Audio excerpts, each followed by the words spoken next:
So, when backwards compatibility got announced for Xbox One, it took a lot of people by storm. A lot of people were very excited by the idea of, playing some backwards compatible stuff on the Xbox One, especially given at a time when you start a new generation and it's very few and far between when you get new games.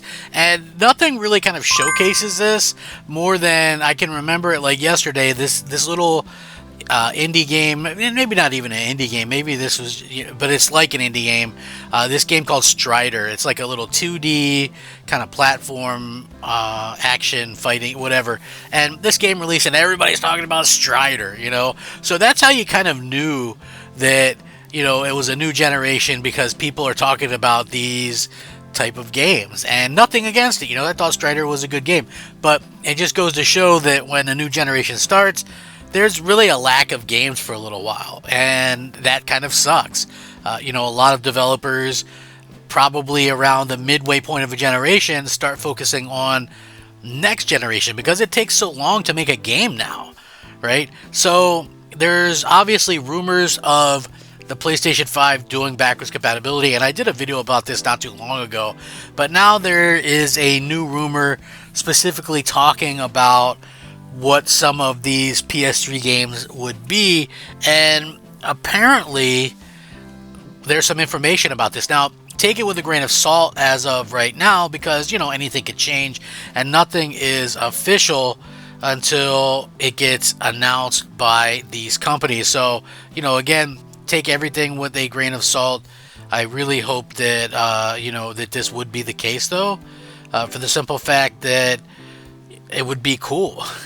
I'm just being honest. I would love to see this actually happen, and I'm sure I'm not the only one that would think that way. So, when it comes down to it, I would love to see it, but apparently one of the reasons being would be to put the Resistance games on it, the Killzone games, stuff like Little Big Planet karting, and apparently one of the big ones, which would actually be, a situation where they could release, Metal Gear Solid 4, which is a game that has been stuck on PlayStation 3 for a very, very long time. And, that's super unfortunate, to kind of say the least, but, you hope that they could actually do something about that and change up, kind of the things. But that would be a huge, huge deal. And obviously, apparently this might be something that they announce as soon as this year, which, again, how cool would that be? Think about it. Hey, not only are we having a PlayStation 5 Pro, but we are also doing some backwards compatibility. Now, it's not going to be every game backwards compatible, obviously, but hey, why not some games? I think that like some of the bigger ones or whatever, and they can work on the rest. That would be a huge win for them, much in the way it was a huge win for Xbox at that particular time. We forget how big of a win that actually was, but it really was. It was just such a huge deal, and obviously seeing people kind of talk about it and excited by the future of what it has to kind of offer. Obviously, we have a situation where the PS5 Pro is going to be a massive deal, and people are going to want to play it. People are going to talk about it, but also people are going to want to see some of this stuff. Like, why should we get one? I think that's probably going to be a huge deal and a huge question that people ask themselves. Like, okay, PS5 Pro. Okay, why would we get one? What sense does it make to get one? And I'm not saying that these backwards compatible games won't be backwards compatible on the regular standard PlayStation. I'm just saying, it would not surprise me at all to see some kind of, enhancements and things on the PS5 Pro versions, So that could be something that could sell people on the platform for sure. And I could see like a lot of people kind of talking about that. Again, I don't know the exact percentage of people that play backwards compatible games on their Xboxes or whatever else, but even if it's just a small percentage, I think that that's something like that you could realistically count as a win, get people to be excited about your product again. That's the type of stuff that I feel like we could actually see happen in the near future, where just people go, oh man, PlayStation 5 Pro, yeah, and it's going to play Metal Gear Solid, at 60 frames or whatever with auto HDR, and these are the types of things that I'm talking about when it comes down to it. So maybe we can see something improve along the way with that, but I doubt it's never going to be every game or whatever. I think that would be kind of silly to think that for a lot of reasons, but I think one of the main reasons is the fact that PlayStation and Xbox and all these games that came out, we kind of live in this weird world where that stuff has licenses and things like that, so you kind of have to kind of interesting that way. So I don't know, how would you guys feel about this though? Do you guys feel like this would be a huge win for the PS5 Pro?